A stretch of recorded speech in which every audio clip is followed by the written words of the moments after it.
Good afternoon, friends. Let's begin the press conference. Okay, we always go from Ayushi here. So good afternoon. This is Ayushi Agarwal from ANI. What is India's reaction to the recent protests and crackdown on civilians in Pakistan-occupied Jammu and Kashmir, including civilian casualties, arrest, restrictions on internet access, and the use of force against demonstrators? Thank you. Yashi? This is Yeshi Seli from Business India. I have two questions. One is the Nepalese foreign minister recently returned from India, and he spoke about a resolution of the Lipu Lake issue. So, what kind of discussions were held? Will the Kailash Mansarovar Yatris be permitted to go through Lipu Lake like earlier? And my second question is on Bangladesh. There seems to be a tug of war on the border where they allege that people have been pushed on their side saying they're Bangladeshis and they're pushing them back. So what's the situation there? Kavita? Sir मैं कविता जोशी हूँ Haribhoomi newspaper से।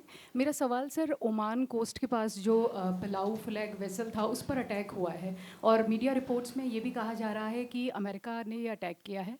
तो आप इसके बारे में अगर clarity दे पाएँ कि मतलब यूएस नेवी की तरफ से ये अटैक हुआ है और जो 24 इंडियंस हैं उनकी क्या कंडीशन है अभी, वो मतलब कहाँ पर है, उनके बारे में अगर आप बता पाएँ। Thank you. Siddhant? Hi, sir. Siddhant from Beyond. Connected question to Ayushi's question.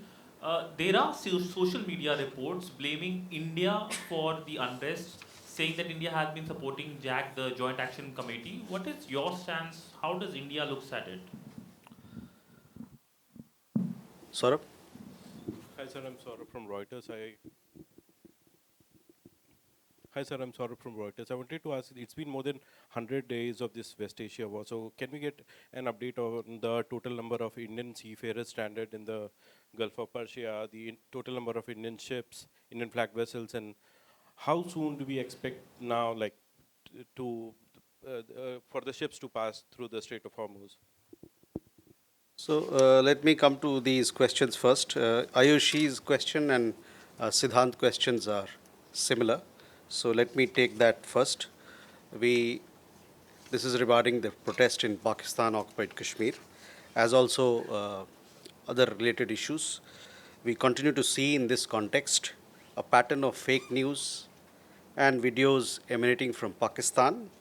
It is a desperate attempt by Pakistan to cover up its own failings and deflect attention away from its human rights abuses. There are reports of police brutality, which you would have seen. There are several reports in Pakistan-occupied Kashmir, in which several people have been killed. There are several more who have been injured. We hope the international community will hold Pakistan accountable for its misdeeds and its abuses.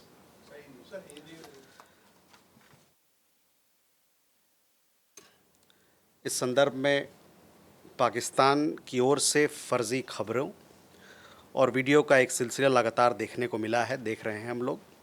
यह अपनी विफलताओं को छिपाने और अपने मानवाधिकारों के उल्लंघन हनन के से ध्यान भटकाने का पाकिस्तान का हताशापूर्ण प्रयास है। पाकिस्तान ने कब्ज़े वाले कश्मीर में भीषण पुलिस बर्बरता की खबरें हम लोगों ने देखी है। कई एक रिपोर्ट देखने में आया है जिसमें कई एक प्रदर्शनकारी मारे गए हैं और कई एक बुरी तरह से घायल हैं।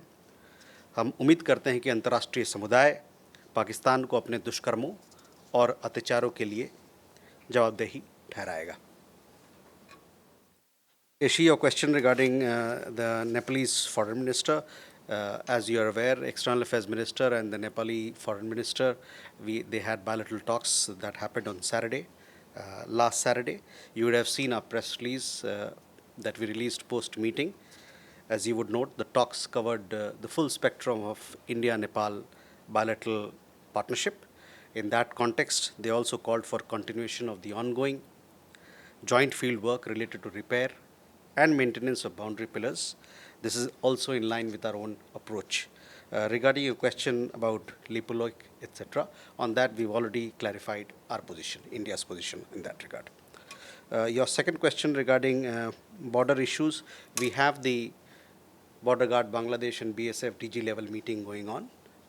This is a bilateral engagement between India and Bangladesh to discuss relevant issues, and we will hopefully you will get an update on the meeting. So these are issues which both sides are discussing and will be discussing during their conversation. Kavita, your question regarding the vessel which where we had several Indian nationals. एक जहाज जिसका नाम MT मारीवेक्स था, इसको Oman के तट के पास इसको निशक्त किया गया, इसको अक्षम किया गया. हमें ये पता चला कि ये जहाज पलाव के झंडे के साथ समुद्र में अपना काम कर रही थी. हमको ये भी पता चला है और ये हम जानकारी है कि जहाज के बीच और अमेरिकी नौसेना के बीच उनके बीच वार्तालाप हुई. इस घटने से पहले इस जहाज पर 24 भारतीय नागरिक कार्यरत थे. जब ये हादसा हुआ उस समय तुरंत ही हमारे भारतीय दूतावास जो कि ओमान में है तुरंत एक्शन में आए और वहाँ ओमानी अधिकारियों से उन्होंने संपर्क किया. साथ ही साथ अन्य जो पक्षधर इसमें है, MRCC है, भारतीय जहाज मंत्रालय है, सबके साथ बातचीत करके तुरंत उन्होंने कार्रवाई की और 24 भारतीय नागरिक को सुरक्षित वहाँ से निकाला गया. ये सभी नागरिक हमारे नागरिक सुरक्षित हैं और हमारी जो दूतावास है इनसे संपर्क में है और इनकी देखरेख कर रहे हैं. The ship MT Marivex was disabled off the coast of Oman. We have learned that it is a Palau flagged vessel. We also understand there was some exchange of communication between the ship and the US Navy before the incident. There were 24 crew members on board the ship, all of them being Indian nationals. They all 24 have been rescued and they are safe. Our embassy, for this purpose, for the evacuation and rescue purpose, they contacted the Omani authorities who swung into action. We were in touch with several other stakeholders, including Ministry of Shipping here and MRCC and other stakeholders. We thank and we are grateful to the Omani government for their excellent support in rescuing the crew and ensuring the safety. Our mission continues to be in touch with the seafarers.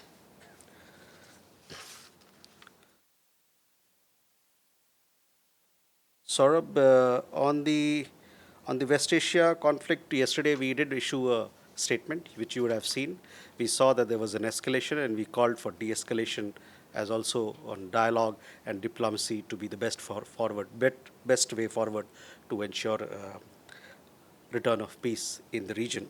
As for your specific question regarding how many seafarers are there, how many Indian ships are there, I don't have an exact number with me at this point in time, but I understand that when we have the regular press briefings held by Ministry of INB, where shipping ministry representatives are there, they give an exact figure. Last count, what I have is, but I don't want to take a guess here. I'll come back to you on exact number of seafarers as also ships which are there, Indian ships. Avanyu? Sir, any reaction on the reports of Nepal levying curbs on imports of mangoes and other fruits from India? Now, this comes after a similar action earlier had been initiated by Japan too. Okay. Keshav? Thank you, spokesperson. Keshav Padmanabhan from the print. My question is with regards to the statement made by the Indian permanent representative of the United Nations yesterday on Afghanistan, where he called or suggested or indicated that India may be open to sort of easing or re-looking at the sanctions on the Taliban regime that have been internationally in place by the UNSC. So is this true? Is India looking for sort of easing of any specific sanctions on the Taliban regime? Would it support such a move if the UNSC decides so?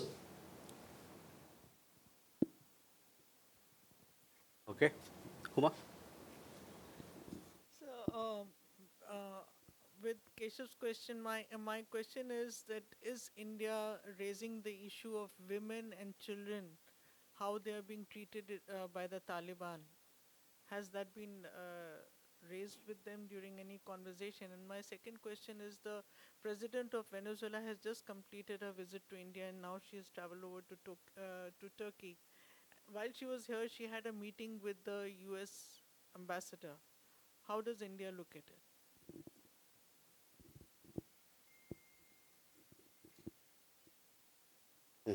Okay. So let me come to first, Abhimanyu, to your question. Look, what you ask, these are very technical details about mangoes and fruits.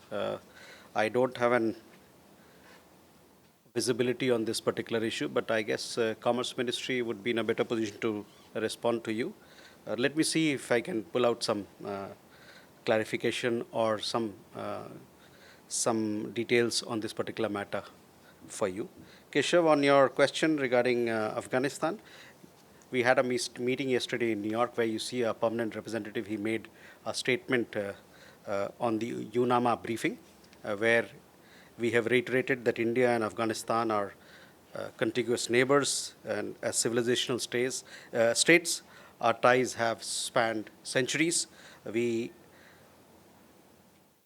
stand in favor of peace and stability so as to in Afghanistan and in the region so as to foster development and stability in the region.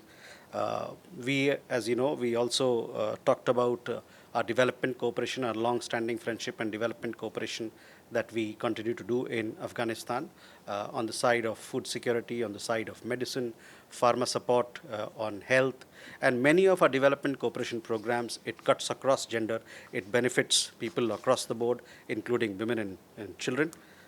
We've also provided scholarships, capacity building programs to people of Afghanistan, and these will continue.